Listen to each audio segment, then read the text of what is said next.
Okay, welcome to the next step in this process, step number 2, which is identifying focus. This is the subject of both lessons of Unit 3. So this is the first one, Lesson 1, risks that matter. And although risks, they all matter in one way or another, for any particular kind of situation, one or two are probably going to matter more than the others, all right? And my advice to you is during step 1, when you're having that conversation with your child about the types of risk that you're worried about, I would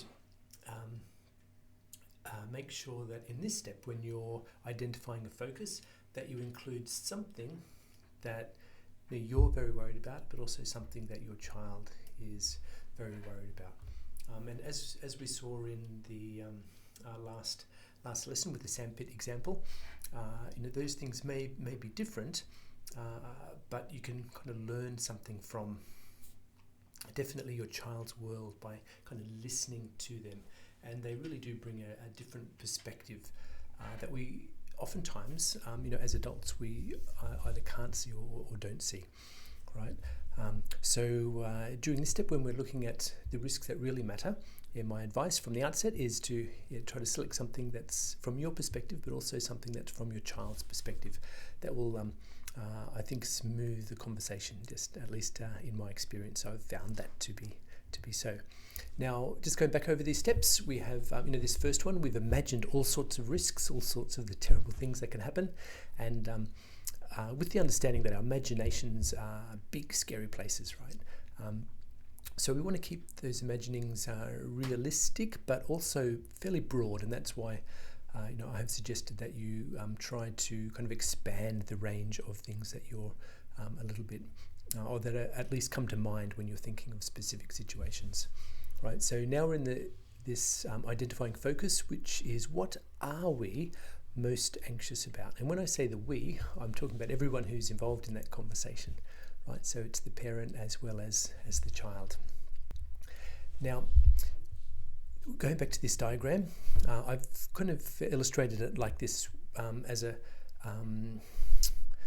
fairly common example of a parent being worried about a child being injured by participating in something, and the child being worried about the social risk of being kind of in social exile because they didn't participate in something. And both of those, in most circumstances, both of those concerns are really valid from those perspectives, right? So in this particular lesson, what I'm going to do is just give you an example of a situation where a parent and a child were thinking about or had identified really different risks, but it was a mother and daughter in this particular case, with and the dad was involved as well. He was really supportive, but mainly the communication I had was with the mother and the daughter in this case, in middle school age. It's a middle school example, and I thought it's a really good, I guess, a model for us to think about in terms of the way a parent and a child can kind of communicate, and how listening to each other really gives us a better idea of context. But just keeping in mind this illustration where I've made those kind of leaves of the ones that have been identified as the biggest or the most important risks, have made them bigger, but the other ones are still there, right? The other risks don't go away. It's just in terms of our planning, because we can't plan for everything, and we have to kind of try to make our focus just so that the identification and management of risk is possible, I guess is the word, because it definitely is not possible just to think about everything. And if you start to try and think about everything at the same time, you kind of get lost. So that focus is really important in terms of planning in general, right, in whatever area you're trying to plan for. So I would suggest perhaps 2, which is in this example I'm going to talk about now. Two in fact were chosen. So this is the one, the big question: which ones do I tend to focus on? And as a parent, of course, it will be very different than that of the child, because we have very different, we live in very different worlds, right? We construct our world, our perspectives are very different, and it's hard to understand each other. So it takes time, and it takes conversations, which is what this process is all about. Now, this example comes from a trip that a group of middle school students took to the island of Maui. Actually, lovely place. The school I was at, the grade 8 students did an annual trip, their camp. They spent a few days on Maui, and part of this was snorkeling in the ocean, open ocean actually. The context of this trip was part of it was students would get on a catamaran. We had about 60 grade 8 students, and they would all get on this big catamaran, and we would move out into the kind of open ocean about 5 kilometers, and there was an island. It's called Molokini, if anybody knows this. It's a crescent shape. It's actually the rim of a volcano that comes up, and one part of the rim has been eroded, so it looks like a crescent island. So, and boats can actually drive, or if you say drive for boats, but boats can go inside and more inside this crescent. So, of course, inside the crescent, because it's not volcanoes, is the core of the volcano, this kind of almost bottomless pit. But the idea is that it's a relatively, because it's a crescent island, good mooring, beautiful kind of coral all around the inside of the cone of this volcano, and a really popular place for snorkeling. So we would go there, and it is it's a long way offshore. In about 5 kilometers, the catamaran would go in, moor, and the students would all have their snorkeling gear. This image is a stock image. It's not actually of this trip, but it was kind of the same or similar idea. And the students would all get the snorkeling gear, all line up on this catamaran, and the captain would say, "Ready, set, go," and they would all just launch themselves into this quite deep water, 5 kilometers offshore. And as the middle school principal, it always it was a really difficult time for me, right? Just because of the uncertainty involved, considering there had been some been a spate of shark bites on Maui, and one actually only a couple of kilometers from this island, where somebody was fishing from a kayak, and a big tiger shark actually bit one of his legs off actually. So he there was a fatality the year before, and because of this spate of shark bites, we had actually called this particular snorkeling trip off. However, in true Hawaiian fashion, let's not let a few shark bites spoil the fun. Everybody was ready for it next year, and I had made the decision that we would go back. So anyway, this trip, heading up to this trip, which is a real highlight of the middle school experience, right? The grade 8 students, and one of the students was not going to come on the trip, and the reason for this was she was just terrified of jumping off this boat, she was not so much terrified of jumping off the boat, she was terrified of not jumping off the boat, is probably more accurate, and you'll see why. So the mum had come to see me at school and just kind of explained the situation, and her and her daughter had talked about it at school, at home, and the mum was quite worried about swimming in the ocean, of course, particularly with these the previous year having had so many kind of shark attacks, or shark bites, I should say. And also the girl, although she was a good swimmer, she hadn't had much experience in the swimming outside of pools, etc. And she tended to panic sometimes. So the mum was worried about the physical risk, one of actually being eaten by a shark, which is understandable. The other one was about her being in the water and having a kind of being panicked and getting in trouble right? So and the student herself, she was really just worried about when everybody lined up and they all jumped in, that she would be left by herself, and she would be kind of alone and really embarrassed. And so it was more that she was worried about that kind of social risk of just being kind of different, being the one that couldn't jump in, right? So there's kind of the emotional part of that as well. But trying to she thought she would feel really alone, and so that was one of the risks. The other part of this, it was about a 45-minute or maybe an hour, I can't remember exactly, but about an hour or so trip on this boat out to this island, and this student got horribly seasick. Okay, so she was also worried about being sick in front of her classmates. Just the she felt that it would be humiliating to be have to throw up in front of her friends, which is also understandable. So they were basically going to they're just letting us know that they didn't think that she would be able to go on this particular trip, and that she could stay on shore with the teachers. Of course, through talking to her, she really did want to go, right? She kind of wanted to go because it was such a it sounded like fun, and all her friends were excited about it, and it was a really great experience. But these concerns were going to kind of hold her back. So when I went through this process with the mum and the daughter, and they identified the risks that I just talked about. The mum was more the physical, about kind of getting into trouble if she panicked in the water, but also worried about sharks. And the girl was worried about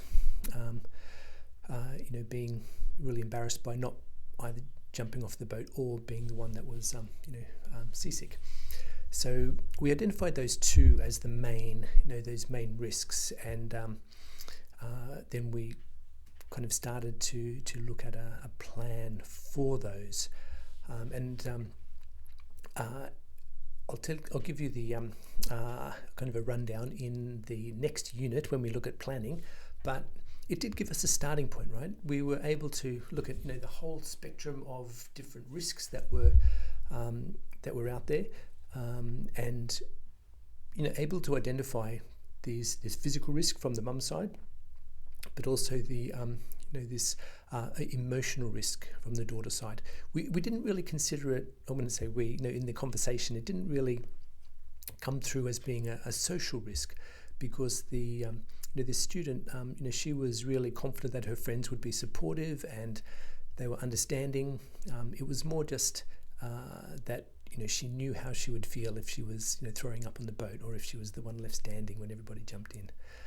So it was that kind of emotional risk rather than the social risk, right? So in this particular context, we could identify two specific types of risk that really mattered in this context, all right? And on the basis of that, we were able to make a plan. So we'll come back to that, what exactly that plan was and how that worked in the next lesson. But I guess the important part of this this kind of example is that the mother and the daughter, or the parents actually, were able to have really good conversations with the daughter at home, and really explore each other's worries and concerns, right? And they didn't, like, the parents didn't say to the daughter, "Oh, don't worry, other people will be throwing up, you'll be all right." But they're also supportive of the daughter's kind of desire to go on this trip despite those concerns. So basically, they had really kind of healthy conversations at home, and I knew this family quite well, and they did. I would say, a good example of parents who spent a lot of time having good conversations with their children. But anyway, you'll find out a little bit more about this trip to Molokini in the next unit, actually, when we're looking at plans. All right, but the title of this image down here, different anxieties about the unknown, and that's really what we're talking about. And we kind of can expect that there's different ones, but we want to hone in on the ones that are going to be the focus of our activities. All right, so this is the jumping off the boat, and the mum was, the parents were worried about the physical risk of the open ocean, and the daughter was worried about the emotional risk of both the seasickness as well as the her if she wasn't able to make this jump, because you never know until you're there, right? She wanted to, but could she do it? All right. So they were the things that the family were most anxious about, and it's the conversation that allowed them to get to that point in the process. Right, and this going back to this question about why should I acknowledge the source of my anxieties, right? And we know that challenge is inextricably linked to learning, as we talked about in the last lesson. So why should I talk about the source of mine? As a parent, what is it about? Why is that so important? Because I think we, using this example of public speaking, we're trying to model a way of approaching risk to our children. And it's also really important for them to know that we as parents, we don't have all the answers, right? And from the child's perspective, sometimes, strangely enough, they kind of assume that we do. They assume that we know what we're doing because we're adults, all right? We know better. But it is also, I think it's really important for us to go back and talk, in these type of situations, about the times when we were facing risk and we didn't really know what to do, right? And in this example of the jumping off the boat, the girl's really scared of this, this act, and she doesn't know what's going to do. But like myself, when I was at school, public speaking was something that I really dreaded, right? And particularly because it was that idea that, once you get up there, you've got the audience, and you never know how it's going to go, right? And it's so unpredictable, and that uncertainty is quite scary. So I had lots of dread, lots of anxiety associated with any sort of speaking in front of the class, especially the class, actually. I guess over the years, now I'm a school principal, right? So, public speaking is pretty much what I do. So how did I move from those times of being, really dreading getting up in front of even a small group of people, to now, having to speak publicly nearly every day, I guess, if you include kind of classes and meetings with staff, and so I guess those, just as parents, letting our children know that we weren't always adults. I think sometimes they forget that we've actually had to go through a lot of this ourselves, and it can also provide our children with some ideas about how to manage the risks that we face. But if this public speaking is an interesting one for me, just considering how difficult it was for me as a child, and then my chosen profession later on, right? So coming to this point about the common ground, this goes back to my first point about choose a couple of a couple of areas to focus on, right? And the common ground isn't that you're choosing the same area. The common ground is that you're sharing the idea of overcoming this challenge. You're sharing this process, all right? So as it says there, it doesn't have to be my focus or yours, right? It can be shared. We can have two areas to concentrate on. What we share, what our common ground is that we want to, for example, this boat trip, we want to enable you to take part in this activity. We want to allow you to be with your friends and to learn all the things that you're going to learn about yourself by being in this challenging environment. And that's the common ground, right? That this is our purpose, and that's why we're working together, even though we're worried about different things, right? So I guess that's the really important part of this process. And these three words here: sharing, listening, accepting, right? You may not agree or understand, your child's perspective, but this idea of, just sharing your stories, kind of listening to them, and kind of accepting that this is their world, and you don't have to kind of agree with it, but just kind of understanding your child's world through these conversations is a real privilege. And it takes time for these conversations. So I like this image here of the family at breakfast, right? I always found kind of meal times is a great time to have a chat about things. But carving out time for those conversations where you do have the time to listen, and you do have the time to find out a little bit more about your child is so important. All right. So back to the these leaves. That's kind of the big message here is just after you imagine all of the different types of risks, just think about the ones that are most important, that matter the most for you in this point of time, and also for your child. And you'll find out a little bit about their world by doing so. All right, so we'll see you in the next lesson.